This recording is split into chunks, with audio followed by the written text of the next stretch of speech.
Welcome back, and I'm Janelle with Lasting Impression Horsemanship.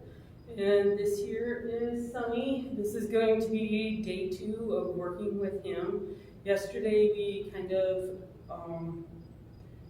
taught him how to go ahead and disengage his hindquarters and forequarters and to honor my safety circle here and let him know that this here is my area and he's not allowed to cross into it unless I invite him into it.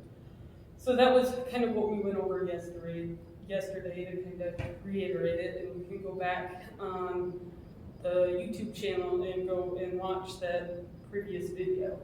I know it got kind of long, but I'll try to maybe break this one up into 2 different segments into this session here. So the next thing I'm going to do is I'm going to get him used to my tools here. And I want to get him using the thinking side of his brain and not the reactive side. In the previous video, I talked about how horses have 2 sides of their brain. One's the reactive side, which is very large when they're born, and that's what helps them stay alive in the wild. And that's where they will run first and ask questions later. And the thinking side is very small. Well, when we domesticate them, we want that thinking side of the brain to become larger and for them to think before they run. So it's completely not in their DNA to do what we're asking them to do when we go about teaching them to use the thinking side of their brain. So I'm going to go ahead and try and get him to use the thinking side of his brain. I'll start with getting him to do some disengaging of the hindquarters and forequarters. By him crossing his feet over, he has to use the thinking side of his brain to do so. And then I'm going to start with desensitizing him to my rope and my stick and string. So I'm hoping by doing a little bit of disengaging of the hindquarters and forequarters, I'm going to get him to start using the thinking side of his brain and not the reactive side so much before I go ahead and try desensitizing them to the rope and stick and string. So maybe I won't get such a reactive horse when they go and do so. When I was brushing him before I started the video, I also sprayed him with fly spray. And on the left side, he was perfectly fine with it. Didn't bat an eye on it. That's where your left and right horses come in here. And when I came over on the right side, I could tell that he was pretty nervous about it. He wasn't as sure about it. He did let me do it, but he wasn't near as comfortable with it on the right side as he was the left side. I'm guessing that's fairly common with a lot of horses, that the right horse is more spooky than the left horse, because a lot of people do a lot of things on the left side of the horse versus the right side, and the right side just kind of gets missed over or skipped over and doesn't get near as much work as what the left side tends to. So you have to be conscious and make sure that you even that all out. So, like I said, let's get started here, and I will start with disengaging his hindquarters, try to get him to use the thinking side of his brain, and then we'll go from there. And I'm going to keep my hand up here by his eye, so if he were to try and run into me, I can keep my hand up and prevent him from running into me. Okay, he just gave me a lick here and chew. So I'm going to stop and reward him for that, and he also blew out. So I'm going to reward him for going ahead and starting to kind of relax there. I'm going to hold my hand up, ask him again. Good boy. And I also kind of like here, he's taking a step to the outside away from me instead of towards me. Because remember how yesterday I was saying how a lot of times disrespectful horses, they'll have a tendency of stepping into you instead of away from you or not moving at all. So right there, I want to fully disengage. He's not really doing the crossover. There it is. Okay. And he's going to get to the point where he's going to be so good that we'll just do 360-degree circles. It's not going to be much for him. And he's already caught on a lot, so he's a very smart horse. All right, so let's see how he does here with the forequarters. We'll start here, just put it down here, crossing over. Okay, so he started to try and walk forward on me there. Get him cross over, good. Back him up a little bit here. And he kind of got stuck there with his shoulder, so I tapped him with the stick here. And he's getting a little bit distracted. And you see how his hindquarters was yielding, but not his forequarters? Good. So I let him tap his shoulder there to get his front end to go ahead and move. Again.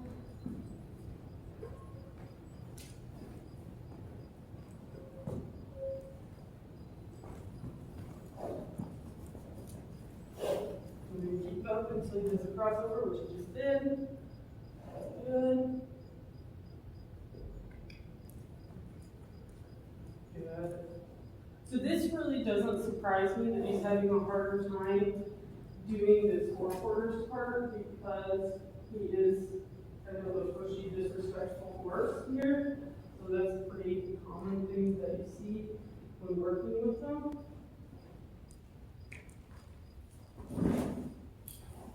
So you have to be kind of fast here when working with them.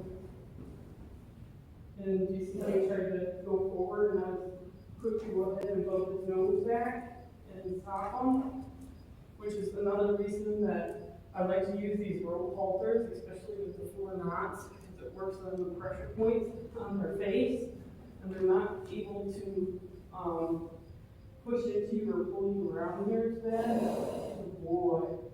I'm going to go ahead and just rub him, let him know that it's a good answer because he took a breath out. He was a little bit leery about me coming in and rubbing him, so I just kind of kept at it until he was able to let me come in and rub him, let him know that's the right answer. So, back to the rope halters, I love using them. I use the 14-foot lead rope as well. Gives me enough space to be able to get them off me if I need to, but it's not a ton of line that it's a lot for me to have to control. So I'll go ahead and continue this here. And I'm doing, right now, this is the right side. So this is the side that he's a bit more reactive on. So I'm going to keep that in mind as well. I have a cat here that is kind of playing with something here in the arena, and he wasn't so sure about it. You can see he's kind of snorting and blowing out and stuff. He's definitely using the reactive side of his brain right now. So by moving his feet like this, we're going to go ahead and try and get him using more of the thinking side here. All right? There, that was good. So I just changed directions here, trying to get him to use the or go and yield the forequarters to the left. Good, that we did it again here. And I'm just trying to stay here in the frame of the video here. We did it there, good. Good. Good. So he's much better about giving his forequarters on this side than the other side. Over here. He's pretty good about this too, as well. So, no, that's the right answer. No, no, that's a good thing. So now this is going to be where things are probably going to get a bit interesting. So I'm going to start desensitizing them to my stick and string in my lead rope. And this is where it's going to take a lot on your part to go ahead and make sure you keep your rhythm up. In the last video, I talked about keeping a steady rhythm so you're not rewarding them at the wrong time. So it's going to be important that when he starts reacting and backing away and shying away, that I keep this consistent rhythm up with him. I don't care where he goes, I'm just going to follow with him. If he rears up and stuff, it doesn't matter to me. I just have to find a spot with him, and every horse is going to be different. I just have to find a spot to start with him. So one horse, you might be able to go and actually touch him with this rope as I fling it at him.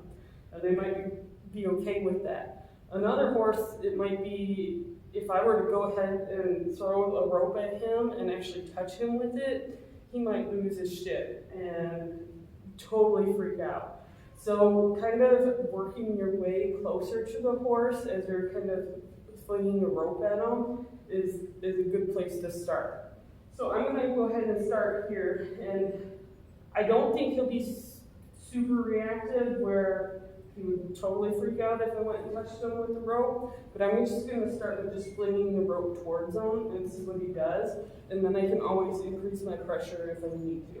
But eventually I want him to go ahead and just stand here like this as I sit here and throw this rope with him anywhere I go. So it's going to go over his head, neck, back, legs, everything like that. And you're going to be desensitized on both sides.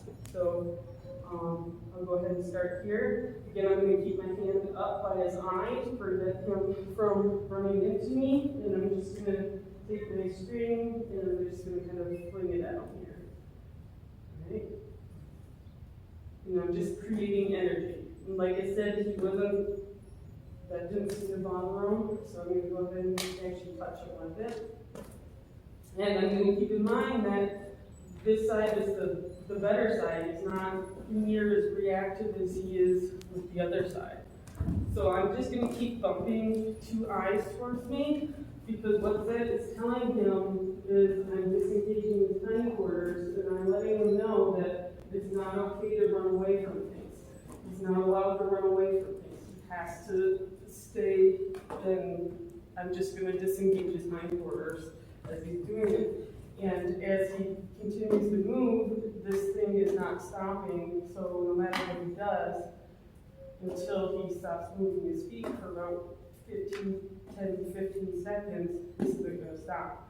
So he stopped moving his feet for 10 to 15 seconds, so I'm going to stop and reward him and rub him and let him know that was the right answer. And give him a little bit of a reward there. The other things that you're going to reward are any signs of them relaxing, and that's going to be like them blowing out, licking, chewing, blinking, lowering their head, resting their back leg, all those types of things. So if you notice anything like that, stop and reward them and let them know that that was the right answer, but make sure it's not something that they're kind of like tricking you about. So make sure it's like a true relaxation sign and not them just trying to go ahead and fool you. So he's getting spooked at something. I think over here was making noise here. So I'm going to go ahead and start this up again. Used to it. And eventually I just want him to just not react at all. And I'm just holding his head towards me and gently go with that and tries to move away. I'm just kind of starting on the side. And I'm also being conscious that I'm not crossing the rope over like the back onto the other side, because that's dealing with another horse. That's dealing with the right horse. So if I were to drape this completely over to the back on the other side, it's going to slap the right horse. And I don't want to deal with the right horse yet. We're just working with the left horse at this time. Okay, so he's kind of reactive here by his face. He's kind of in a normal spot here, so I'm just going to kind of keep it up. Good.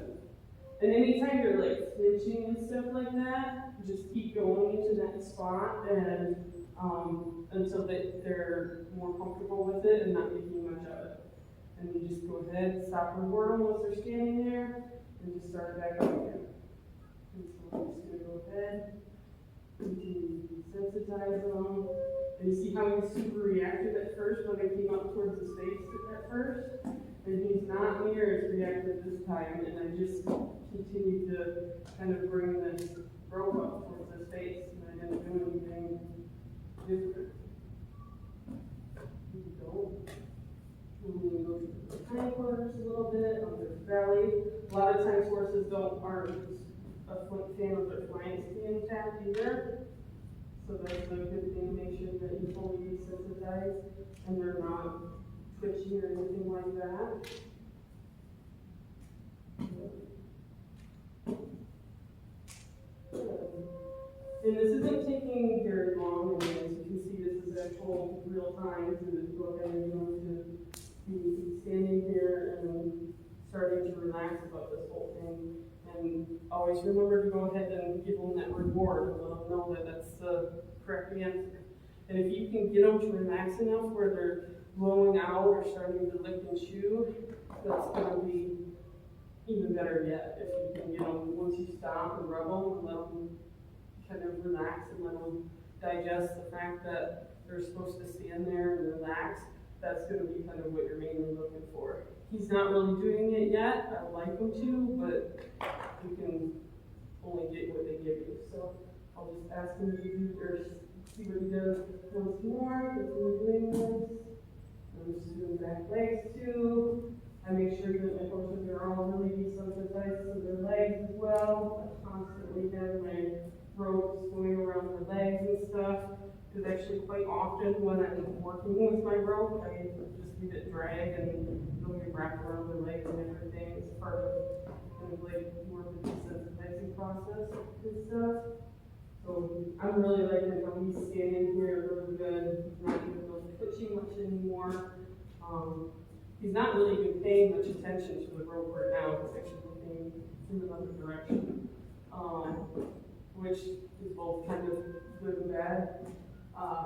It means he's not worried about the rope, but he's not focusing on what I'm doing either. But I was able to kind of pull the rope back, and he came back to me. His focus came back to me. So let's go and see what the right horse does. The right horse, I'm sure, is going to be a bit more reactive than what the left was, because, like I said, when I did the fly spray, that was more reactive than the left one. So I'm just going to go ahead and start here. Okay. I'll give you a liar here. So I'm just going to continue here. But he is very flinchy here. As you've seen on the other side, he wasn't flinching at all, even when it was desensitized on there at the end. But this time he's flinching for whichever time this rope kind of hits him. And when you're working with them, definitely keep in mind that you have to reward them. If you forget to reward them, then they're just going to get irritated and they're never going to know when they're doing the right thing. So make sure you're not sitting there doing it too long before you give them that reward. So he didn't move his feet. I just stopped and let him know that that was the right answer. I'm going to go ahead and start back up. And when you pause, you don't have to pause very long, just a few seconds to let them know that that was the right answer. That kind of goes with the whole keeping up a steady rhythm. And if you don't keep up the rhythm, then that can be a reward in their eyes that you don't need to give them. So it doesn't take very long, just a few seconds is all they need to understand that that was the correct answer there. Good. And he's getting less flinchy as you see him. He was right here. He's getting less flinchy, but now that I'm starting to work my way forward that I never touched him with, he was a little bit more flinchy there. Good boy. I like that you go over your head. Good boy. There you go. Good. Just letting you know he was doing the right answer, and that's what I was looking for. And I'm always, I don't know if you noticed, but I kind of have my hand up here and ready and stuff to be able to put my hand up by his eye in case he were to try and run me over or something like that. Sometimes horses will try and just back away. I just walk with them. If they were to try and rear, I just let them rear, and I just kind of continue to throw the rope towards them. I might not necessarily hit them with the rope, but just throw it towards them and letting them know that the pressure isn't going to stop. Is going to be the main thing that they have to understand and comprehend. So be good there, wasn't pushing there when I was doing it. That's good. And this time, if that rope kind of crosses on the other side, it's not near as big of a deal because we kind of already worked with the other side, and we're not introducing anything new to like the left side of the horse there. So if it happens to cross over on that side, I'm not going to be really worried about it. I'm kind of worried about that. So I'm just, like I said, I'm just going to keep tossing tossing it towards them, kind of on an O spot, and just keeping his eyes towards me, disengaging his hindquarters, letting him know that it's not okay to run away, and as long as he's kind of giving me two eyes and I mean disengage his hindquarters, he would